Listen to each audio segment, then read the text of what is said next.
जोर से आप लोग बोलिएगा, ताकि यहाँ से दिल्ली ज्यादा दूर नहीं है, नरेंद्र मोदी जी को पता चल जाए कि भारत के प्रति जितना उनका प्रेम है उससे ज्यादा हमारा प्रेम है। तो शुरुआत करते हैं। भारत माता की, भारत माता की, भारत माता की। ये 24 की लड़ाई बीजेपी कांग्रेस की नहीं रही, 24 की लड़ाई है सत्य और झूठ की लड़ाई। आप किस तरफ आपको ये तय करना है। सत्य, एक तरफ कांग्रेस पार्टी राहुल गांधी जी लगातार सत्य का नारा लेते हुए भारत के लोगों का आवाज उठाते हुए चल रहे हैं, और एक तरफ झूठ की सरकार मोदी जी की सरकार है। आपको अब चुनना है आप किस तरफ है। ये लड़ाई भारत देश की एकता अखंडता को खत्म करने की जो बीजेपी कोशिश कर रही है और राहुल गांधी जी बचाने की कोशिश कर रहे हैं, उसकी 24 की चुनाव की लड़ाई है। और एक बात मैं कहूंगा, मुझे याद आ रहा है आज की मीडिया को देख के, आप जहां भी चैनल खोल के देख लीजिए, मोदी योगी दिख रहा है आपको, सिर्फ बीजेपी की तारीफ आपको सुनने मिलेगी।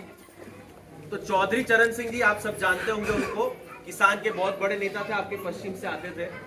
उन्होंने एक बात कहा था कि अगर मीडिया मेरे पे सवाल उठा रहा है, पत्रकार मेरे से सवाल पूछ रहे हैं, तो जान जाइए मैं आप सभी के लिए लड़ाई लड़ रहा हूं। जिस दिन मीडिया मेरी तारीफ करने लगे उस दिन समझ जाना मैं बिक चुका हूं। तो आप समझ लीजिए आज का मीडिया किस स्थिति में खड़ा है।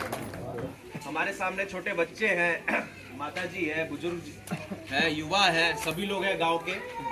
और जैसा कि मुकेश जी ने भी बताया, हमारे भाई साहब ने भी बताया, आपका जो गांव है भट्टा पार्सल, बड़ा क्रांतिकारी गांव है। और जब आंदोलन हुआ था, किसान आंदोलन, तो राहुल जी का पता चला मुझे। राहुल जी यहाँ हमारे जो पूर्व जिला अध्यक्ष थे, उनके साथ बाइक पे, आप सोचिए ये जो भाजपा के लोग हैं तो गाड़ी से नीचे उतरते नहीं है, राहुल गांधी जी बाइक पे आप लोग के बीच आए थे, क्योंकि उन लोग को आपकी बात सुननी थी। और जब भारत जोड़ो यात्रा यहाँ से आई थी लोनी बॉर्डर पे, तो उन्होंने आपके गांव से कुछ लोगों को बुलाया भी था मुलाकात करने के लिए। आज हमारे जो वरिष्ठ लोग हैं, पार्टी के सीनियर लोग हैं, सम्मानित व्यक्ति हैं, सभी लोगों ने अपनी अच्छी तरीके से बात रखी। हम लोगों को पता है कि सरकार, आज के दिन में जो भाजपा सरकार है, सुनो भाई सुनो, जो भाजपा सरकार है, लगातार महंगाई, बेरोजगारी, महिलाओं के प्रति जो अत्याचार लगातार बढ़ रहा है, हमारे दलित और वंचित भाइयों के प्रति, मुसलमान भाइयों के प्रति लगातार अत्याचार बढ़ाया जा रहा है इस सरकार द्वारा।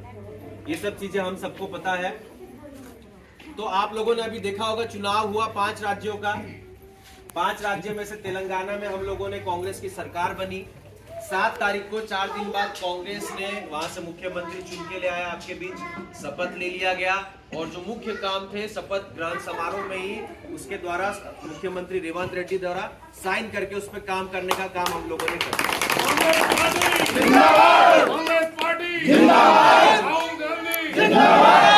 और 6 दिन हो गए हैं अभी तक, राजस्थान, मध्य प्रदेश, छत्तीसगढ़, जहां जनता ने इनको चुना है। और राजस्थान में तो आप लोगों को पता होगा, करणी सेना के अध्यक्ष का हत्या भी हो गया है दिन दहाड़े, जयपुर में गोली मार के। जनता परेशान है, लेकिन ये लोग अपना मैं मुख्यमंत्री तो तू मुख्यमंत्री वाला खेल खेल रहे हैं दिल्ली में। तो ये बहुत बड़ा प्रश्न है कि इतना दिन हो गया, आपका मुख्यमंत्री का चेहरा ही अभी तक आप लोगों ने जनता के बीच लेके नहीं आया। तो ये पता चलता है कि कांग्रेस पार्टी का क्या लोगों के प्रति नियत और नीति रहता है, और भाजपा का क्या नियत और नीति है। मैं बात करूंगा कुछ ऐसी जो आप लोग समाचार में लगातार हर दिन देखते होंगे, जिससे आप लोग निराश भी हो जाते होंगे। कल आप लोगों ने देखा होगा कि ईडी और सीबीआई का छापा कांग्रेस पार्टी के झारखंड से उड़ीसा में, हर जगह आप लोगों ने देखा होगा, मीडिया में आप लोगों ने सुना होगा कि छापा मारा गया है कांग्रेस के घर में। तो ऐसा भी आया कि कुछ कांग्रेस के नेता, एक आध कांग्रेस के नेता से 10-15 जगह छापा मारने के बाद कुछ करोड़ रुपया पाए गए हैं, 100-200 करोड़ रुपया कुछ पाए गए हैं। और मोदी जी उसके बाद कहते हैं कि इस प्रकार से कांग्रेस के लोग पैसा छुपा के रखते हैं। अब मोदी जी से सबसे बड़ा प्रश्न ये है कि जब यहाँ द्वारका एक्सप्रेसवे हाईवे जब बनता है तो 1 किलोमीटर में 250 करोड़ रुपए का लागत लगता है। सबसे बड़ा प्रश्न उनसे ये है कि 18 करोड़ का सड़क था जिसपे 18 करोड़ की लागत लगनी थी, तो 232 करोड़ रुपए आपने 1 किलोमीटर पर ज्यादा क्यों लिया? ये आप नहीं हमें बताओगे। आप ईडी और सीबीआई आपके पॉकेट में लेके घूम रहे हो, जहां आपको पता आपकी सरकार कमजोर है, झारखंड, उड़ीसा, ये सब जगह में आप ईडी सीबीआई के तहत आप लोगों को भेज रहे हो। हम सबको पता है कि हमारे भारत की राजनीति में जो भी मंत्री है, जो भी नेता है, हर एक पार्टी में कुछ लोग उधर उधर होते हैं, लेकिन उसके बावजूद भी आपको देखना है कि कौन सी पार्टी जो है लगातार आप लोग के बीच रही है, लगातार आप लोग के बीच काम करती आई है। मोदी जी बात करते हैं महिलाओं की सम्मान की। भारत की सबसे पहली प्रधानमंत्री इंदिरा गांधी जी थी, जो कांग्रेस पार्टी से आती थी, महिला थी। प्रतिभा पाटिल थी भारत की पहली राष्ट्रपति, जो कांग्रेस ने दिया था। और आज भी हमारे जो कांग्रेस पार्टी के मल्लिकार्जुन खड़गे जी हैं, दलित समाज से आते हैं, राष्ट्रीय अध्यक्ष, ये हम लोगों ने दिया है। तो आप सबको ये समझना है अब कि क्या कारण है कि बीजेपी लगातार, जैसा भाई साहब ने बड़ा अच्छा तरीके से पप्पू जो शब्द है उसका विश्लेषण किया कि क्या और किस लिए राहुल गांधी जी को इन लोग इस तरीके से कह रहे हैं। लगातार आप लोग देखते होंगे मोबाइल में, टीवी में, तो मीडिया द्वारा, बीजेपी के आईटी सेल द्वारा करोड़ों रुपया खर्चा करके राहुल गांधी जी को बदनाम करने की कोशिश होती है। लेकिन राहुल गांधी जी ने कन्याकुमारी से कश्मीर तक पैदल चल के बता दिया कि कांग्रेस पार्टी और मैं कहीं से कमजोर नहीं हूं। इतनी शक्ति है उनके अंदर और इतने वो निष्ठावान और भारत के प्रति इतनी उनकी निष्ठा है कि उनने इतना बड़ा निर्णय ले लिया, 25 से 35 किलोमीटर दिन का पैदल चलने का। 12 राज्य और 2 केंद्र शासित प्रदेश से ये भारत जोड़ो यात्रा गुजरी। कन्याकुमारी से हमने शुरुआत की 7 सितंबर 2022 को और 31 जनवरी 2023 को जाके कश्मीर में लाल चौक पे तिरंगा हमने फहराया। और हमने तो कहीं नहीं पाया कि हमारे बीच मनमुटाव है। भारत एक सांस्कृतिक देश है, हम सबको ये पता है। हम लोग का देश जो पूरे विश्व में है, पूरे विश्व में इसलिए जाना जाता है कि यहाँ 7 प्रकार के धर्म के लोग रहते हैं, कई प्रकार के जातियां रहती हैं। इसके बावजूद भी किस प्रकार से भारत एक है, विश्व के लोग ये जान के हैरान हो जाते हैं।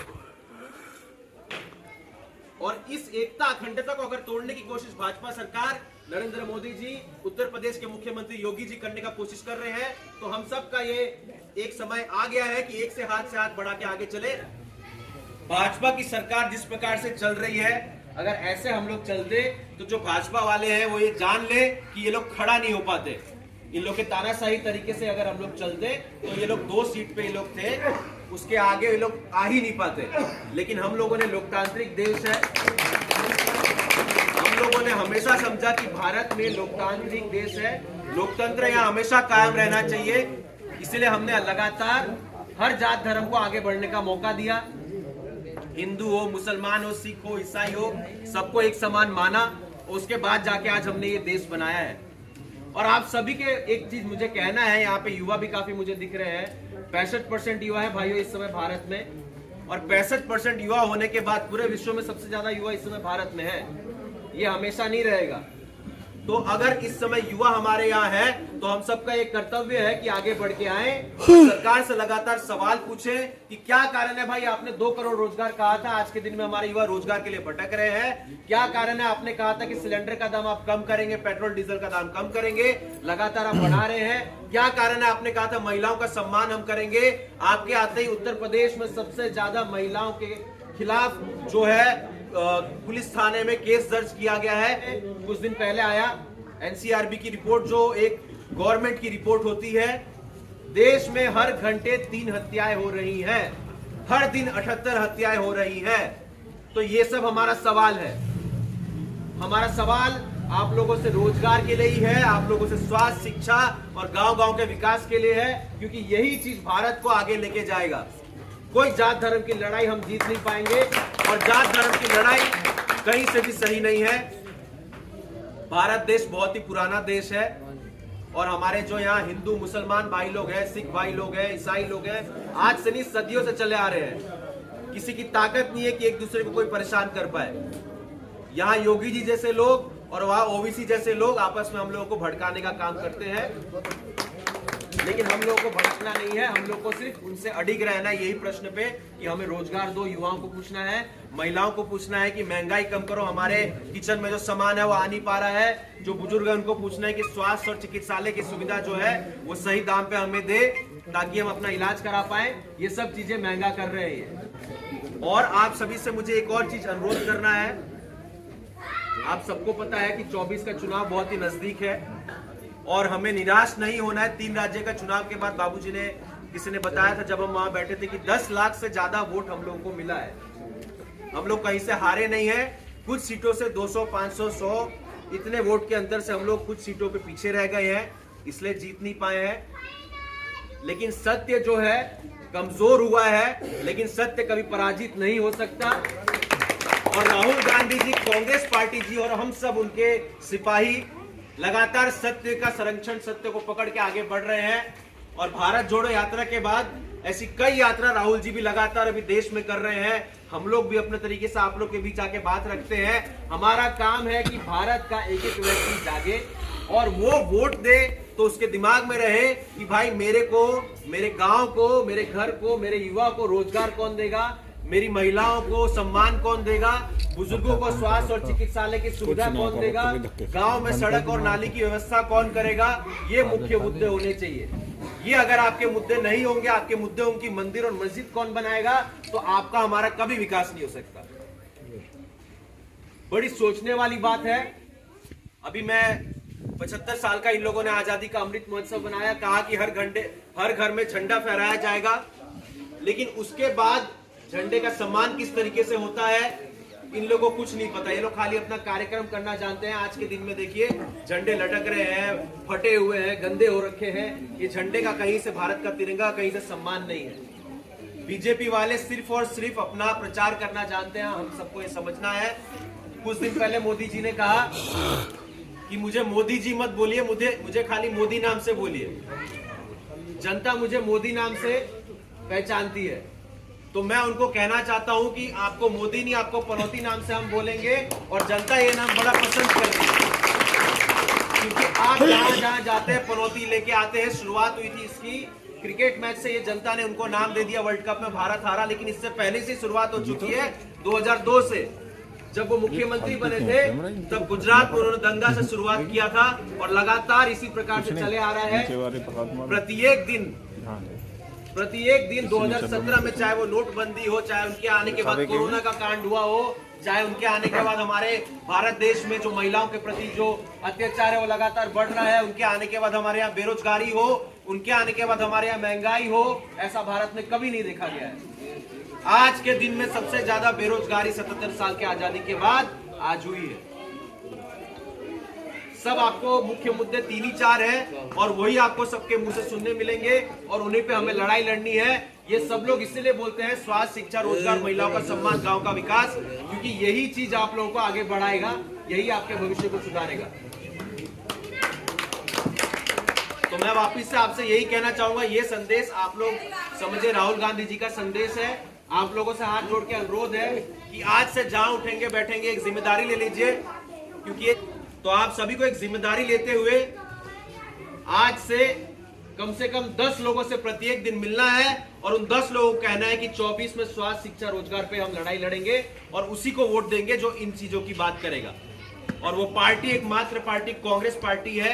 आप सभी को पता है ना, हमने कभी जातवाद की राजनीति की, ना कभी धर्म की राजनीति की, सिर्फ भारत को आगे बढ़ाने की राजनीति की है और उसी के रास्ते पे हम चलते रहेंगे। राहुल जी चलते रहेंगे और 24 में आप सभी लोगों से अनुरोध है कि राहुल जी को मौका दीजिए, राहुल जी को जिताइए। राहुल जी के परिवार ने, इंदिरा गांधी जी हो, राजीव गांधी जी हो, बहुत ही सारे खून न्योछावर कर दिए भारत की राजनीति के लिए, भारत को आगे बढ़ाने के लिए। उसके बावजूद भी राहुल गांधी जी आगे आ रहे हैं, तो हमें उनका हाथ पकड़ना है, उनको आगे बढ़ाना है। बस इतना ही कहना आप लोगों से। आप सभी सम्मानित गांव के लोग, आप सभी का बहुत बहुत धन्यवाद। आप लोगों ने हमें सुना और उम्मीद है कि 24 में आप लोग हमें मौका देंगे। बहुत बहुत धन्यवाद।